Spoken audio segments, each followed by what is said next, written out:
எந்த ஒரு காரணத்திலும் பள்ளிவாசலில் சத்தத்தை கூட்டக்கூடாது.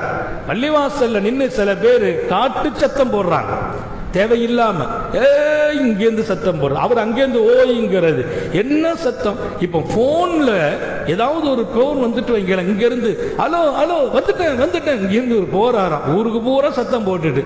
பள்ளிவாசலிலே போன்ல அட்டன் பண்றதே தப்பு, இதுல நீ சத்தம் வேற போடுறீங்க. அல்லாஹ் யர்ஃபா சௌத், சத்தத்தை உயர்த்தக்கூடாது. சில நேரங்கள் அங்க போடுற சத்தம் எல்லாம் பார்த்தா காட்டு சத்தம்.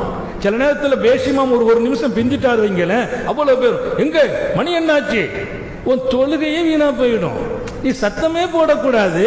இதுல ஒரு பேசிமாம் ஒரு நிமிஷம் பிந்தி வரலாம், 2 நிமிஷம் பிந்தி வரலாம். அவர் பாபந்தியா அந்த பள்ளியில தொழுகிறார், அவர் வந்துதான் ஜமாத்து நடத்தணும்.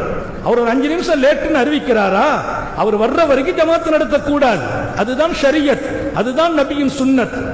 நம்ம வெளியில போறோம், ஒரு 5 நிமிஷம் லேட் ஆகுது, ஒரு 5 நிமிஷம் லேட்டு வந்துகிட்டு இருக்கோம்னா தொடர்ந்து இங்கே தொழுகிற ஆளு அங்கதான் நம்ம தொழ முடியும், வேற இடத்துல ஜமாத்து கிடைக்காது. அப்போ மக்கள் எதிர்பார்க்கணும், அந்த 5 நிமிஷம் வெயிட் பண்ணணும். வெயிட் பண்ண முடியலன்னா அவங்க புறப்பட்டு போயிடணுமே தவிர அந்த இமாம் அனுமதி இல்லாமல் இன்னொருவர் ஜமாத்து நடத்துவது குற்றம்.